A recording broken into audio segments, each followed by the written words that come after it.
অৰুণোদয়ৰ সংখ্যা বঢ়াব লাগিব আৰু অৰুণোদয় টকাৰ পৰিমাণো বঢ়াব লাগিব বছৰৰ মূৰে মূৰে টকাৰ পৰিমাণো বাঢ়ি যাব লাগিব ইলেকশ্যনৰ মিটিঙত মই তাৰ বিষয়ে কম যে অহাবাৰ কিমান টকা আপোনালোকে অৰুণোদয় পাব কিন্তু আগতকৈ বেছি পাব লাগিব অৰুণোদয় মাত্ৰ এখন আঁচনি নহয় এটা পৰিয়াললৈ পৰিৱৰ্তন হৈছে অৰুণোদয় পৰিয়ালটোক আগবঢ়াই নিয়াৰ স্বাৰ্থত কি কৰিব ক'লে মুখ্যমন্ত্ৰীয়ে অৰুণোদয় পৰিয়াল হিচাপে আমি আগবঢ়াই লৈ যাব খুজিছো আপোনালোকে আমাক সহায় আৰু সহযোগিতা কৰিব লগত কাক ভোট দিব ভোট কাক দিব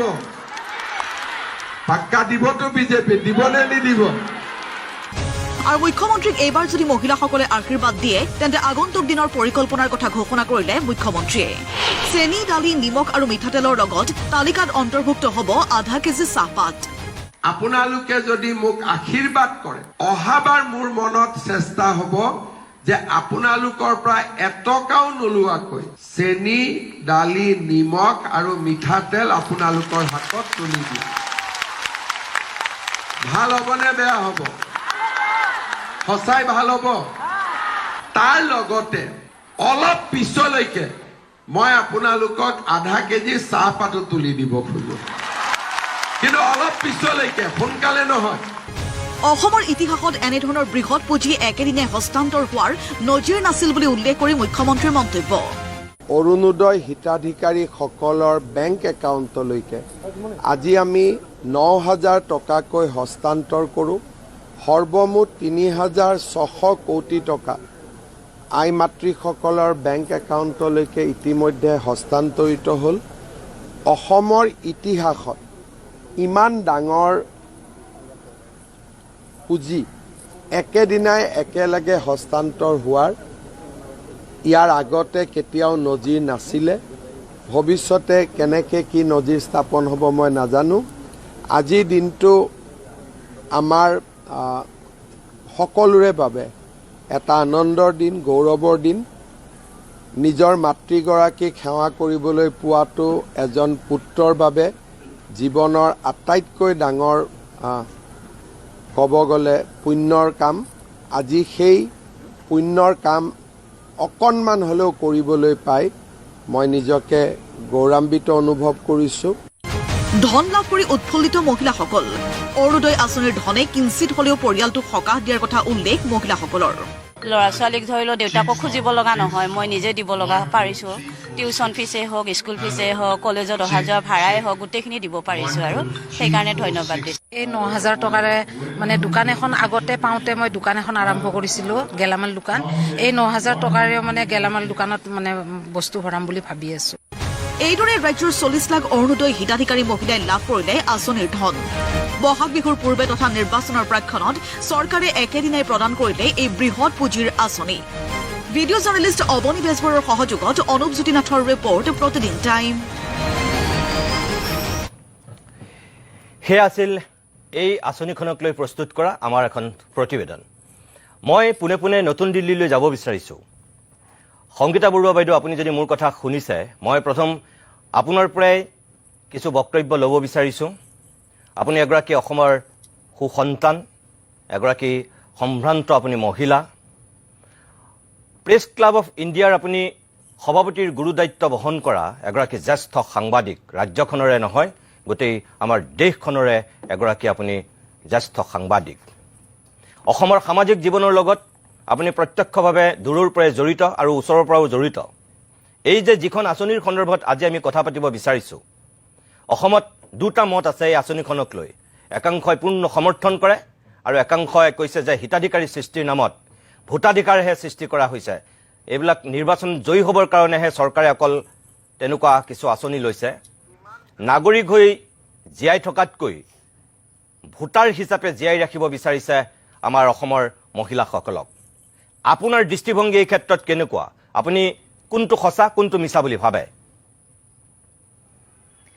হয় নমস্কাৰ মই এটা কথা ক'ব বিচাৰিম যে আমিতো সাংবাদিকহে আমি কোনো পলিটিকেল পাৰ্টিৰ না অপ'জ কৰোঁ না ছাপোৰ্ট কৰোঁ আমি সময়টোক বান্ধি ৰাখোঁ ডেইলি ৰিপৰ্টিং বা কমেণ্টাৰীৰ ওপৰত যাত গৈ পাৰ্ট অফ হিষ্ট্ৰী হয়গৈ চ' মই এই আঁচনিবোৰ তেনেকৈহে চাওঁ সেইকাৰণে প্ৰথম কথাটো আপোনাৰ মই এতিয়া আপোনালোকে কৈ আছে যে ইমান হাজাৰ কোটি টকা আজি দিয়া হ'ল তাৰ আগতেও এই আঁচনিবোৰ চলি আছে তাৰ মানে আৰু বহুত কোটি টকা গৈছে এই কোটি টকা ক'ৰ পৰা আহিছে মোৰ প্ৰথম ইণ্টাৰেষ্টটো সেইটো এজ এ জাৰ্নেলিষ্ট আমি কিউবাত ধাৰ লৈ পেলাই এই কোটি টকা দিছো নেকি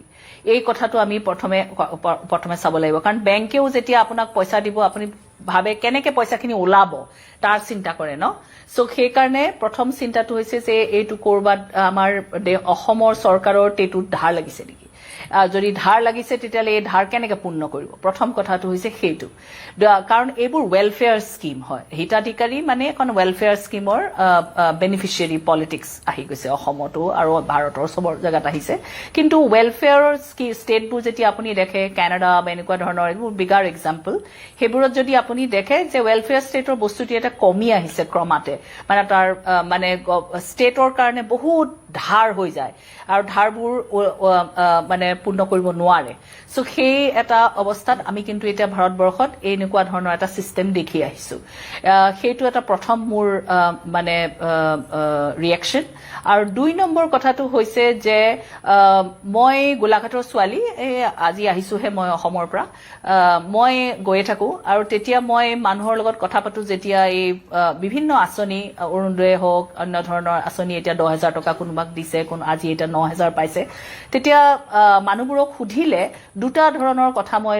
পাওঁ সেইটো হৈছে মহিলাসকলে কয় যে আমাক যদি নেযাওঁ বা নকৰো আমাক অলপ ধমকিও দিয়া হয় যে আপোনাৰ এই পইচাটো কাটি দিব হা আৰু আপুনি আহিবই লাগিব সেইকাৰণে ইমানখিনি পইচা দিলে কৰবাৰ মিটিঙলৈও যাব লাগে অনবৰতে তেওঁলোক বিজি হৈ থাকে এইটো বস্তু তেওঁলোকে অকমান কৈছে আৰু 2 নম্বৰ কথাটো হৈছে যে পাৰ্টিৰ কামলৈ যাব লাগে তাৰ মানে হা তেতিয়া আৰু মই তেতিয়া সুধিছো যে আপোনালোকে যদি 1250 টকা পায় আপোনাৰ ঘৰত কি কাম হয় মানে বহু মহিলাই কয় যে 1.5টা গেছ লাগে কিন্তু সেই 1.5টা গেছৰ পইচাটো নাহে হেনো এনেকুৱা ধৰণৰ কথাবোৰ কয় তাৰ মানে ক'বাত পূৰ্ণ হৈছে নে নাই হোৱা এই অকমানি পইচাটো লৈ যদি পায় তেওঁলোক অনবৰতে বিজি হৈ থাকিব লগা হৈছে নিজৰ কামো এৰি থৈ যাব লগা হৈছে তাৰ মানে এইটোতো এটা চাকৰি নিচিনাকে পৰিণত হৈছে কিন্তু বহুত কম টকাৰ চাকৰি তাৰ মানে এইটো হা আৰু কেনেকুৱা ধৰণৰ চাকৰি এইটো ডেমক্ৰেচিত যদি আপুনি ৱেলফেয়াৰ স্কিম দিছে এখন চৰকাৰে পাৰ্টিয়ে দিয়া নাই চৰকাৰেহে দিছে আৰু চৰকাৰে যেতিয়া চৰকাৰৰ আমাৰ টেক্স পেয়াৰৰ পইচা দিয়ে তেতিয়া আকৌ পাৰ্টিৰ কামত লগাইছে নেকি তাৰ মানে আপুনি ডেমক্ৰেচিত চিটিজেন হিচাপেহে আপুনি পাইছে নাগৰিক হিচাপে আপুনি পাইছে নে আপুনি এইটো কোনোবা পলিটিকেল পাৰ্টি সাপোৰ্ট কৰিবলৈ কাৰণে পাইছে তাতে আৰু এটা প্ৰশ্ন আহে মই গোটেই নৰ্থ ইষ্টৰ ইলেকশ্যন এইবোৰ কভাৰ কৰোতে মই দেখো আগতে কংগ্ৰেছৰ দিনতো মই দেখিছিলো এই মণিপুৰ চনিপুৰ এনেকুৱা ধৰণৰ জেগাবোৰত পইচা লৈ পেলাই ভোটবোৰ লয় কিন্তু সেইটো এতিয়া লেজিটিমাইজ হৈছে নেকি যে টেক্স পেয়াৰৰ পইচা দিয়া হৈছে লেজিটিমেটলি আৰু কিন্তু ভোট খোজা হৈছে তাৰ নামত এতিয়া চিফ মিনিষ্টাৰে যিটো কৈছে যে মই ইমানখিনি দিম সিমানখিনি দিম এতিয়া ভোটটো দিব নে নিদিব তো সেই তাৰ মানে মোৰ পইচা টেক্স পইচা লৈ পেলাই আপুনি এটা ভোট খুজি আছে নেকি সেইটো এটা মই এজ এ সাংবাদিক মোৰ এইটো এটা নজৰলৈ কথাটো আহিছে আৰু সেইটো যদি সঁচাই হৈছে বা কোনোবাই যদি এনেকে ভয়ও খুৱাইছে যে আপুনি নাহিলে পাৰ্টি কামত নাহিলে আপোনাৰ ভোট এইটো কাটি দিয়া হ'ব কিন্তু কোনোবা মই ভাবো যে অধিবক্তা বা ইমান আছে অসমত PIL এখনো ফাইল কৰিব লাগে চাগে কোৰ্টত কাৰণ এইটো কেনেকে এটা ৱেলফেয়াৰ স্কিমক লৈ পেলাই আপুনি কেনেকে আকৌ ভোটটো খুজিছে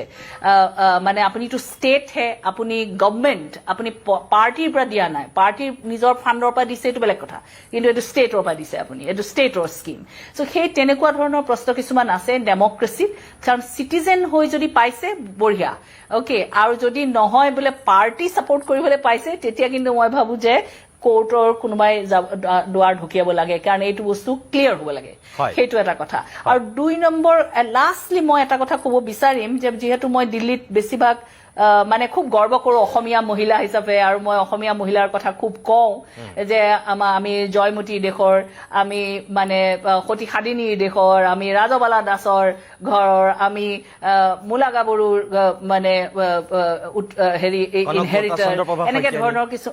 কনকলতা চন্দ্ৰবাবু শইকীয়ানী এই কথাবোৰ যেতিয়া আমি কওঁ মানে মামনি ৰয়ছম গোস্বামী খুব শক্তিশালী মহিলা মানে যাৰ নেকি নিজৰ এটা আছে মানে নিজৰ হেৰিখিনি আছে তাৰপিছত যদি আমি অকল মহিলাক অকল নেশ্যনেল মিডিয়াত এইবোৰত এনেকে খালি কিছুমান সৰু সৰু ভোজনী বুলিয়ে ক'লো বাৰু এই তেনেকুৱা দান দক্ষিণা পাই নাচি আছে বা ফূৰ্তি কৰি আছে এই তেনেকুৱা এটা যদি ইম্প্ৰেশ্যনো অসমীয়া মহিলাৰ কাৰণে আহে মোৰ অসমীয়া মহিলা হিচাপে অকমান মোৰ অকমান দিগদাৰী এটা লাগে অকমান মানে মনটো কোচ খাই আহে সেইটো ক'ব লাগিব